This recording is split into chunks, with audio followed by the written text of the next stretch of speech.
mountains taller, problems smaller, living light. Light for flight and breathing smooth. Anticipating, escalating, laughing days. The happy way of floating on through.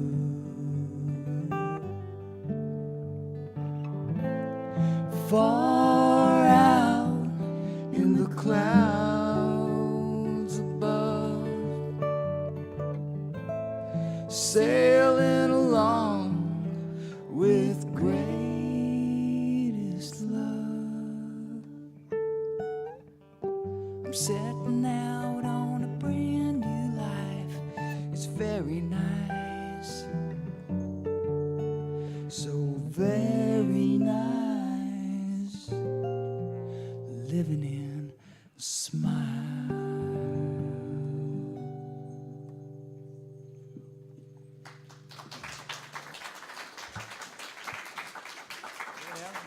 Awesome, wonderful. Good morning, everyone. Again, thank you for that beautiful image of living in a smile. Gotta smile about life. Well, we started last week on an adventure working with and learning about how to be the light of the world. The reality is Jesus said you are the light of the world. Well, it'd be kind of nice for us to really get some awareness about how we can experience and express that more in our daily living and our adventures in living, you might say. And so last week we talked a bit about this idea of being the light of the world and what is involved in that. And Charles Fillmore, the co-founder of Unity, really presented an amazing and a wonderful and a really, I think, very profound understanding and awareness of some of the spiritual qualities that make up our divine nature, that make up the Christ, as we call it in Unity. You know, despite popular opinion, Christ is not Jesus' last name. Christ is really the perfect idea of humankind in the mind of God, and Jesus is one who represented that and showed that to us, and showed us how we can each one experience more of that awareness and live from that space and that place in our lives. And so we're here to really develop not just you might say we're here to really do as Jesus said. Jesus said, follow me. Now what he means by that is to follow my example, to follow in my footsteps, meaning live from a space and an awareness and a consciousness that is within me. Having you, and Paul said, having you this mind which was in Christ Jesus, that did not consider it blasphemy to be one with God. And you and I are here to really develop more of an understanding and experience and a conscious awareness of that oneness that we all have with the divine. And so last week we talked about one of our 12 spiritual qualities that Charles Fillmore presented to us. He presented an understanding that of the Christ there is basically 12 divine ideas, is what we call them in Unity. They are basically energies and insights and consciousness and characteristics that are in every one of us, but they're in each and every one of us perhaps in ways that are not fully developed, perhaps. There are different levels or scales or shades, you might say, of these different 12 divine qualities that we all have, and yet we're not always awake to all of them. And so part of this work is to help us to be conscious and aware of them. And the first one we talked about last week was the faculty of faith. And the faculty of faith is really our ability, faith is the substance of things hoped for, the evidence of things unseen. And Charles Fillmore called it the perceiving power of the mind linked with the power to shape substance. And substance is really the divine energy, that which all things are formed and shaped of. And so our ability of faith, our power of faith, is really to be the ability to see what we want to bring into our awareness and into our experience even before it exists in the manifest realm. To see it in in our awareness in such a way that we're actually attracting and drawing that into our consciousness in a deeper way, so that it actually comes not only into our consciousness, but it comes into our daily life experiences. So it's one of the most powerful and wonderful gifts that we have. And in addition, I wanted to say one thing about this that I didn't think I really got in last week so well. So I want to give you just a little snippet of something here to contemplate and reflect on. In our conversation after with someone in the congregation here, it came up about different fears and anxieties and worries that were going on. And one of the things that I got in meditation some time ago is that whether we realize it or not, whether we recognize it or not, when we are fearful and we are worrying, we are misusing our faculty of faith. We're basically using the same energy, the same faculty, but we're focusing it on what we don't want. Does that make sense? And when you focus your energy and your attention on what you don't want, guess what? You're actually giving more power, more energy to what you don't want.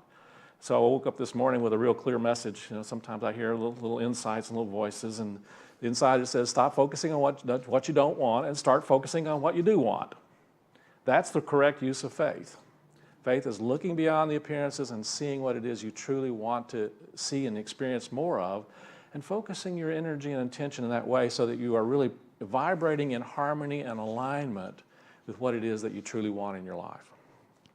So this week, we're going to explore another spiritual quality and characteristic, which is the quality and characteristic, the divine quality of understanding.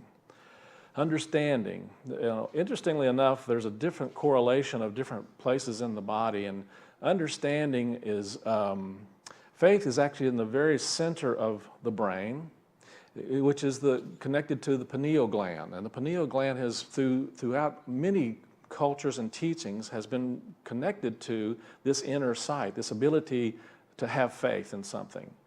And the faculty of understanding is actually more focused more toward the frontal lobe of the brain, that we're able to actually have an understanding more from the frontal lobe. But it's not just in that place, but it's also a connection that we have from here to here. And so when we think about understanding, I was really kind of listening and looking at different ideas and stories that came to me about this, and I remember a story that I really can enjoy. There's a pirate with a wooden leg, a hook on one arm, a patch over one eye, and someone asked him how it is that these things happen to him. And he said, well, mate, a whale bit off me leg, and a crocodile chewed off me arm, and a bird dropping hit me in the eye. And the guy said, well, okay, well, I understand about the whale. That's certainly obvious, and, you know, I can understand how the whale would bite off your leg, and also the crocodile could bite off your hand or your arm. But how is it that you're wearing a patch over your eye just because of a bird dropping? Well, matey, you see, that was the first day with a hook on me hand. But up. Understanding. Sometimes we have to look at what's possible and what's beyond appearances. I came across another great story that there was a shepherd that was looking out after his sheep, and one day on the side of a deserted road, when suddenly a brand new Porsche drives up and screeches to a halt. And the driver, a man dressed in a really nice Armani suit and Rockport shoes, had Oakley sunglasses on and Rolex watch, you know, and had the Versace tie. And he gets out and he asks the shepherd, he says, you know, if I can tell you how many sheep you have, will you give me one of them? And the man said, well, okay, that sounds like an interesting proposition. So the man gets out of his car and he parks it, you know, and he gets out and he connects up his laptop to his mobile, you know, connection, and he hooks up to a NASA website and gets a satellite image of that particular field. And he goes in and starts doing calculations on his spreadsheets, and he puts it in his database, and he prints out a 150-page report and presents it to the farmer and says, you have exactly 1,586 sheep in your flock. And the farmer said, wow, that's pretty awesome that you would be able to see all that. And so the man grabs he says, you can take one of those. So the man grabs the animal and puts him in the back of his Porsche, and he's about to drive off, but the shepherd says, excuse me, wait 1 second if you would. Now, if I were to tell you what your profession is, would you be willing to give me back my animal? And the guy said, well, I think that's fair. That seems pretty fair to me. So he said, well, what do you think my profession is? He says, well, you, sir, are an IT consultant. Well, how did you know that? How did you know that I was an IT consultant? Well, he says, you came in here without being called. You came and told me information that I already knew, and you have absolutely no understanding of my business. So can I have my dog back, please?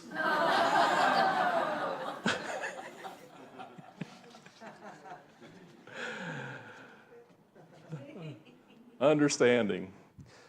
So the light of understanding, we've been also working with a wonderful work from our neighbor down in San Antonio, Linda Martello Whitsitt. Linda's a wonderful spiritual teacher, and she's got a great book out called Divine Audacity. And the subtitle is Dare to Be the Light of the World. Dare to be the light of the world. And she takes a lot of these understandings of these divine spiritual qualities, and she really helps us to get them on a different level, on a deeper level perhaps. And so the light of understanding, she breaks it down into the power of comprehension, realization, and insight. And I think it's really very valuable to really look at these in a deeper way. In Proverbs chapter 2, verse 3 through 5, it says, If you indeed cry out for insight and raise your voice for understanding, if you seek it like silver and search for it as for hidden treasures, then you will understand the Lord. That is, have reverence for the Lord, and find the knowledge of God. You see, spiritual understanding is the ability of the mind to apprehend and realize the laws of thought and the relation of ideas one to another, according to Charles Fillmore and the Revealing Word. So it's the ability to take what we're apprehending and realize the spiritual truths that are underlying, that are underneath it. In the Bible, the prophet Daniel, of the lion's den fame, was an interpreter of dreams, and he interpreted dreams for the kings that were controlling Babylon at that time. And writings about Daniel portray that he was a dreamer and a visionary and a man who regularly engaged in spiritual practices of prayer, of fasting. He was really, he was one who is known to really be very devout. And on one occasion while he was praying, he got an image. The man Gabriel, whom he had seen before, he says, before in a vision, came to him and said, Daniel, I have now come out to give you wisdom and understanding. See, wisdom and understanding are actually two distinct spiritual abilities. Wisdom arises in the moment as needed. Wisdom is an innate ability to know the way to go based upon spiritual discernment, judgment, and intuition. And wisdom is that kind of gut feeling that you get that's centered in the second brain or the solar plexus area. So spiritual understanding is really, though, comprehending and internalizing and then living the truth that we know. Understanding dawns over time through study, through reflection, or it can come in a flash. Suddenly a light shines. We get that sometimes. Sometimes it's just a knowing because we know, right? You ever had that experience of you just know because you know because you know? You know, don't you? And when you really do know, it's not so much a head knowledge as it is a really more of a heart knowledge or a gut knowledge, or it's just a sense that you get. And so the seat of understanding in the physical body is the brain's frontal lobe, and the intellect is also engaged in our knowing, and it is gauged in that, but spiritual understanding is not necessarily of the intellect. It really, you see, knowledge is the acquisition of facts, and facts are important, aren't they? Facts are valuable. I think there's a kind of a shortage of facts in our world today, it seems like. But there's also a shortage of truth in our world today. So it's not necessarily facts, and it's not necessarily knowing facts. That's what we would call knowledge, and there's a value in knowledge. But understanding is really the ability to make sense of those facts and forming connections between the facts. And ultimately, understanding goes beyond a fleeting fact of a moment to a changeless, timeless truth. An awareness of what is true, what is real, what is unlimited, what is absolute, that is beyond shifting ideas about what is, and also beyond shifting facts. You know, for many, many years, it was absolutely a fact, it was considered a fact, that the world was flat. It was absolutely considered a fact, and yet someone had a different idea, an understanding, a different awareness. Someone had a different understanding, and they stepped out and took action on that understanding and discovered that that wasn't the truth. Well, there are those who absolutely know it's a fact that the world is round. Right? The world is round. Well, guess what? That may be a fact, but it's not the truth. And the truth is that the world is really more like an egg shape. All of the globes we see it as round, but more recent research and studies have shown that it really has more of a shape of an egg. Isn't that interesting? So who knows what other facts may come out that we find are somewhat true, but they're not the whole truth. And so our understanding is going beyond a recognition of the facts. In Matthew chapter 7, verse 7 and 8, it says, preceding understanding is a desire to understand. And so there's, in this verse, it says, ask and it will be given to you. Search and you will find. Knock and the door will be opened to you. For everyone who asks receives, and everyone who searches finds, and for everyone who knocks, the door will be opened. And so one of the most valuable steps that we can take to really develop our faculty of understanding is to seek it, is to search for it, is to look for it, it's to be open to it. One of my favorite prayers is the prayer of St. Francis. How many of you are familiar with that one? O Divine Master. One of the phrases in that prayer, I'm not going to do the whole prayer because we're going to do a whole section on that at some point, but part of our work to really get into a place and develop this energy of understanding is to have a desire for it and to really express that desire. See, desire may not be conscious, but it is something that when we are seeking and desiring something, we're in the process of drawing that more closely into our experience. St. Francis says, O Divine Master, grant that I may not so much seek to be consoled as to console, to be understood as to understand.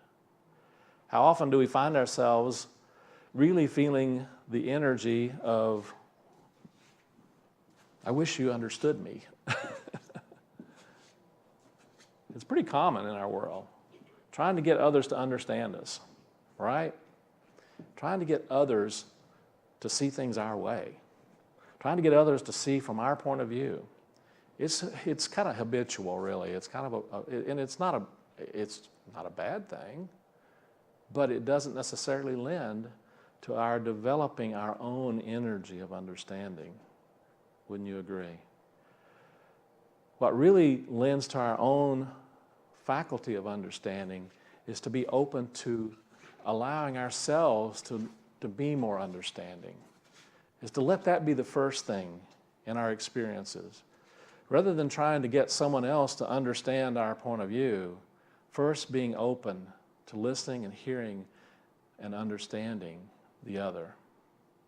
And interestingly enough, what we find is as we are open to understanding, it's amazing how others begin to really shift their awareness and their energy toward doing the same thing. They will begin to mirror back to us. Now, not always. That's not always the case. But we're more likely to have someone come into that energy and that consciousness of understanding if we are first taking that step to try to understand. Does that make sense? Because the energy that we put out, we have a tendency to draw back to us, right?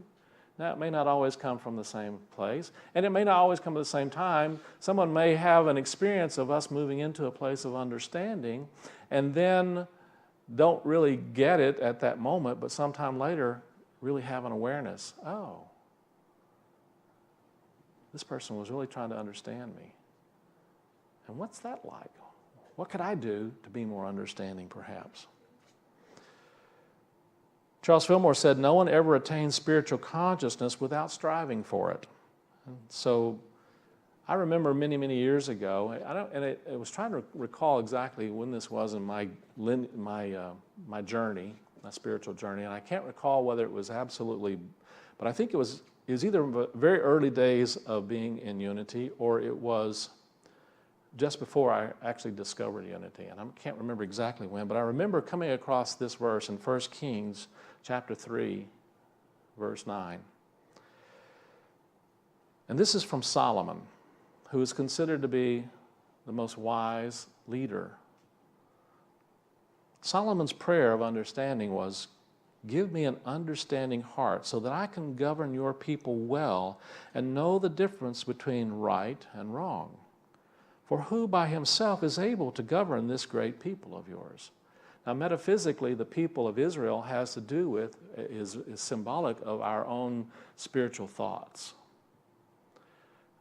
And so what he's really metaphysically saying here is, give me the understanding to be able to kind of corral in some of these thoughts that are going on in my mind. You know, we talk a lot about the monkey mind, and trying to corral in some of these awarenesses. And it says, give an understanding heart that I can govern your people, my thought people, as it's metaphysically, and know the difference between, it says right and wrong, but I looked at this and I was looking at the underlying translation of this, and what came to me in my researching this is really understanding the difference between what is true and what is false. And so in many ways, that is the essence of what the faculty, the ability of understanding is. It's really the ability to look beyond and see what is true and what is not true. And so what's being asked here is, when I have an awareness, I have a thought, something comes into my thinking. Eckhart Tolle gives a great line that says, don't believe everything that you think. Unfortunately, we have a habit of doing that, don't we? We have a habit of thinking certain things and knowing and believing that because I think that, it must be the truth. And it's kind of backwards, isn't it? And so part of understanding is recognizing that I may have thoughts about something, and I will suggest to you that not every thought that comes into your awareness is actually your thought.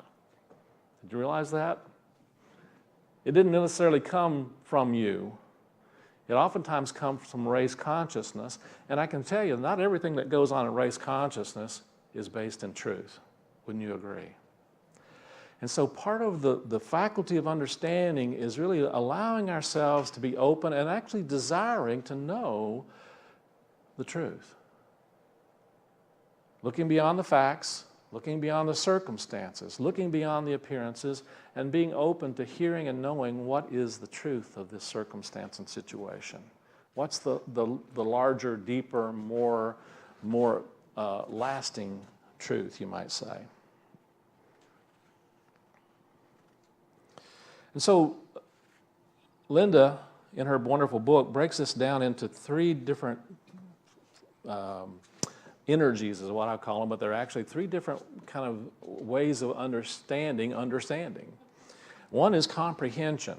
And so comprehension, it's a great word. And comprehension is our ability to discover connections between our thoughts and feelings and between the body's messages and our habits, our thoughts, between accumulated beliefs and unadulterated truth. So comprehension, through comprehension, we make sense of seemingly incompatible or unrelated ideas. We learn about aspects of our divine identity, and we listen to what is happening in our life from a deeper place. So comprehension comes from listening to your life.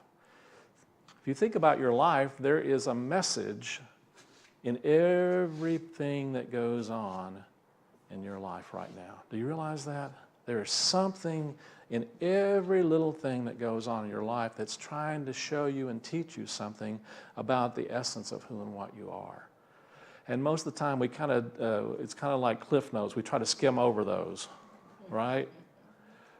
And sometimes the most valuable and significant lessons and messages that we have from the divine are actually showing up for us in those places where we feel challenged, where we feel stuck, where we feel limited, where we feel,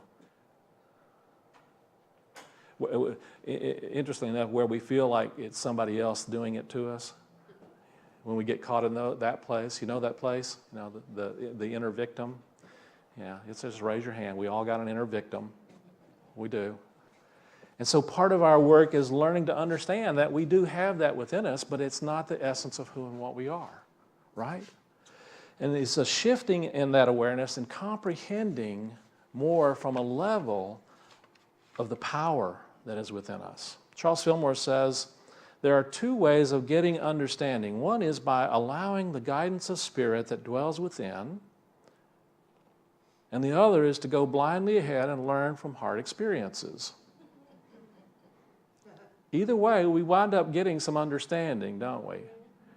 But there's a choice. Yesterday in our wonderful lesson on there's a spiritual solution to every problem, the image that was given is that we have a cord that is primarily for the purpose of connecting, and we have two different ways that we can connect.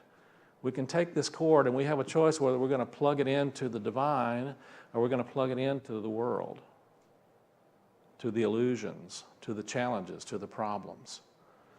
And we get an opportunity to decide, where are you going to plug in? Are you going to plug in to that which is higher in you, which is more expansive, more magnanimous, which is more thriving? Or are you going to plug into that place in you where you're feeling drained, where you're feeling pulled, where you're feeling limited, where you're feeling blocked? Where are we plugging in? Developing understanding is recognizing and learning the practice of shifting where you're plugging in and plugging into the greater truths. So the second thing that she describes as understanding is realization. I like that term also. Realization is either a flash of understanding or a gradual dawning of awareness.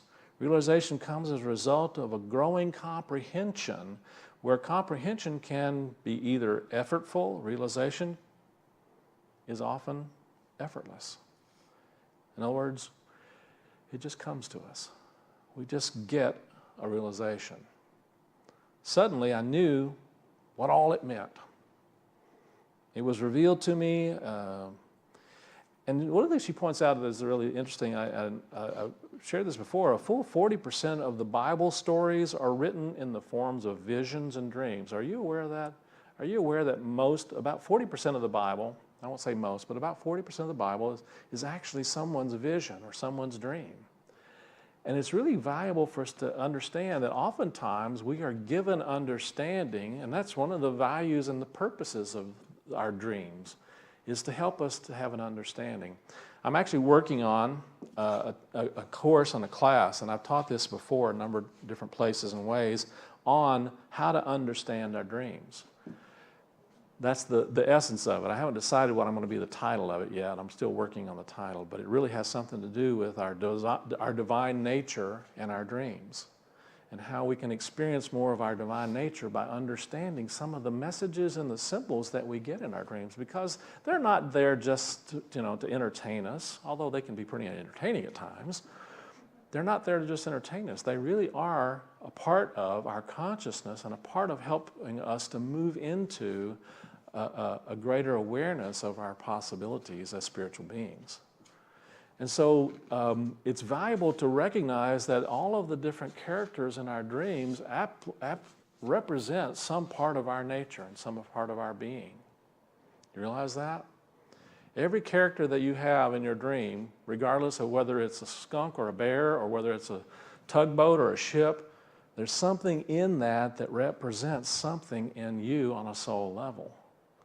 Fascinating work, I'm telling you. It can blow you away. But the really, really, really valuable piece of it is when you really begin to get and learn to understand some of the symbols that are going on in your dreams.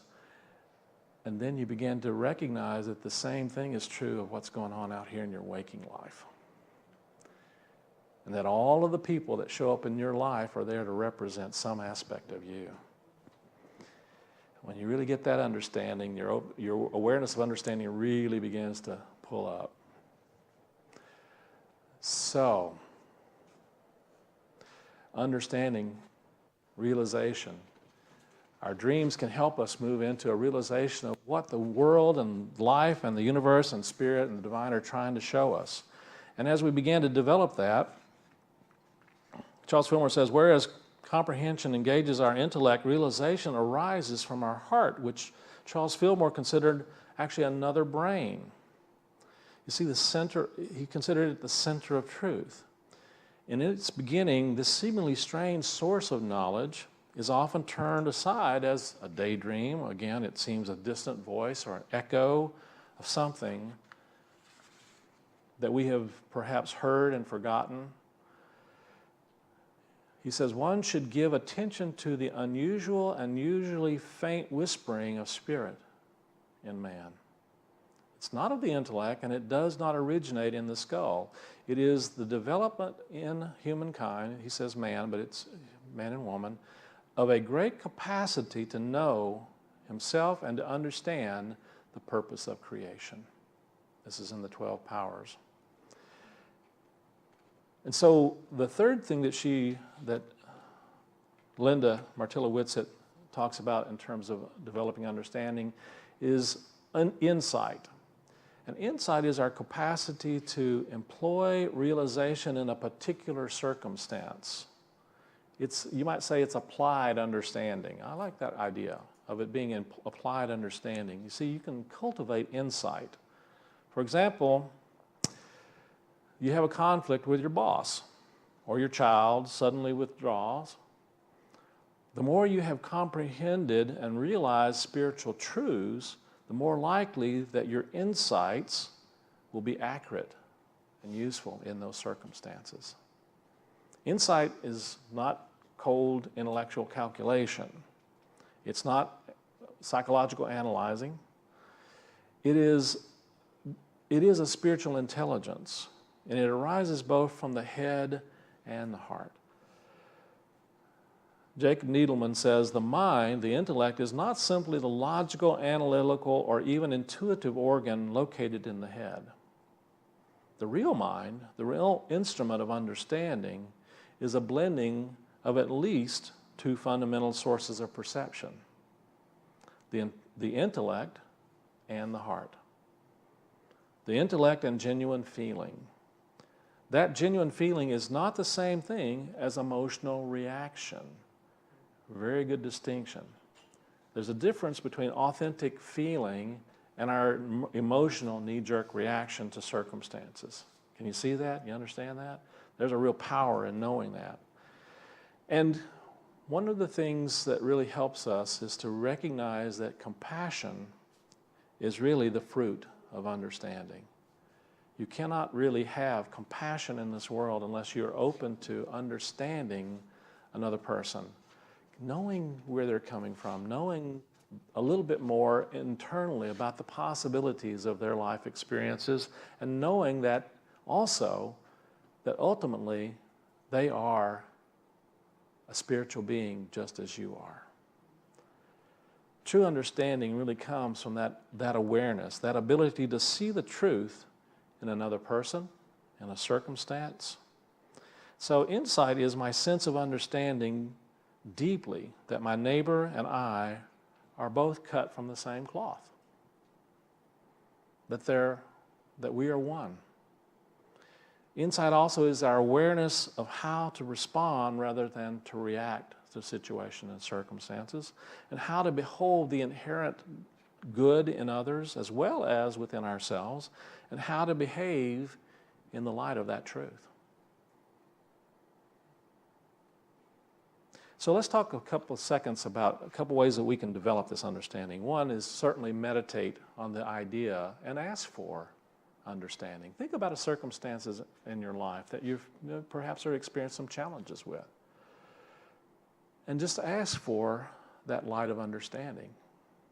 One of my favorite affirmations when I was in ministerial school has helped me in numerous ways in my life, and when I remember it, that's another piece of understanding. You've got to remember to be open to it. The affirmation was this: I am one with the all-knowing mind of Christ. I know, I remember, I understand, and I express myself perfectly. Let's actually affirm that together. I'm going to break it in two pieces. I am one with the all-knowing mind of Christ. Together? I am one with the all-knowing mind of Christ. I know, I remember, I understand. Together?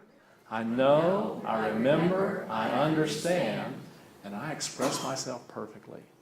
And I express myself perfectly. Just breathe that in and out. Take some time this week to meditate on the idea, the faculty of understanding, and see yourself being open to, asking for, and receiving the understanding that's available to you. Choose an affirmation like that, or I recommend also doing some writing of understanding in your journal.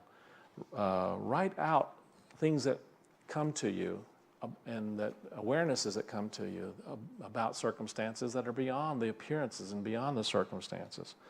Ask yourself some questions, thinking about your adolescence, recalling a particular event in a period of time. What do you remember of your hopes and dreams and concerns? What do you remember, or what do you think about your budding talents and consuming interests these days? And how have character traits that you've developed back then contributed to your life today? List out significant dreams that you have, ones that really you wake up in the middle of the night, all right? Had one recently, and it was really very insightful for me, and there were things that were just falling down all around me, and guess what? At that time, I felt like there were things falling down around me in my outer life, and I really had to put some things in order. And I'm still in the process of putting things in order, but it was a great insight of, oh, this is kind of what's going on for me. And so I had this dream that was to show me, oh, you need to put some things back in order. And I began working on putting some things back in order, and I haven't had that dream again, which is kind of nice. If you have a repetitive dream, always pay attention. Always pay attention to a repetitive dream, because it really is the door. It's really Spirit knocking at the door of your consciousness, trying to share something with you. So it's also valuable to maybe create a symbol or something that for you represents understanding. This morning when I told you, I woke up this morning and I heard a little voice that said, stop focusing on what you don't want and focus on what you do want. So I actually wrote that out on a piece of paper, cut it out, and stuck it up on my desk just to remind me of that little bit of understanding. So think about understanding in itself and what would remind you of understanding, and put it where you can see it pretty regularly, at your work desk or in your mirror in the bathroom or when you get up in the morning where you can see it.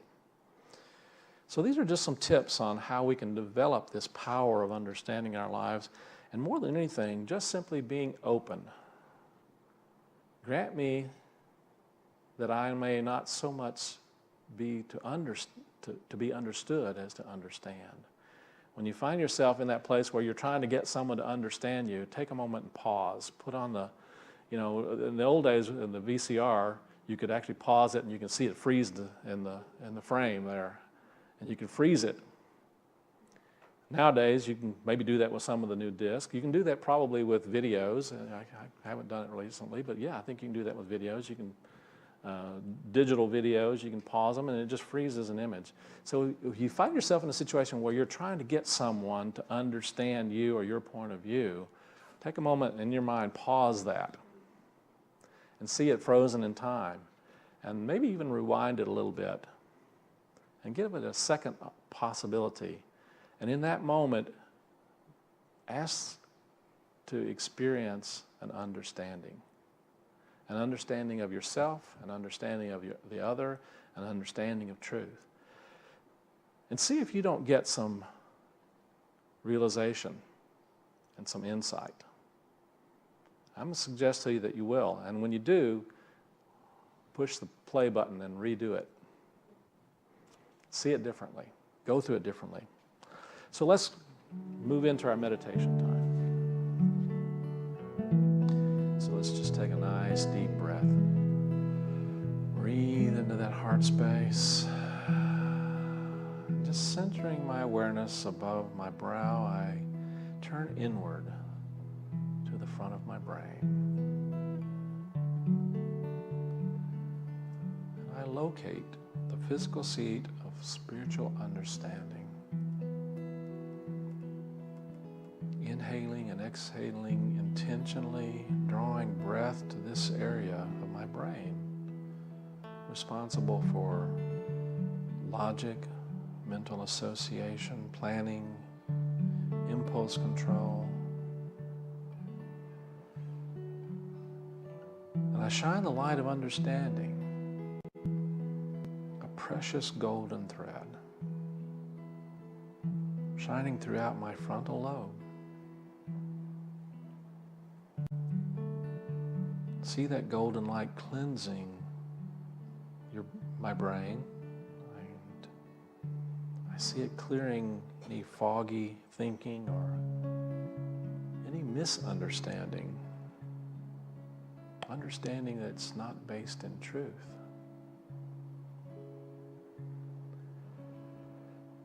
And just simply know this for yourself.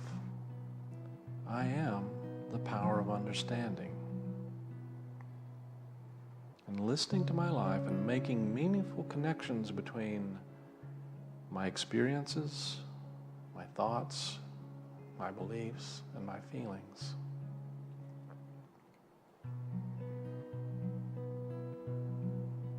I comprehend my essential eternal nature as I pause in this moment of stillness, of silence.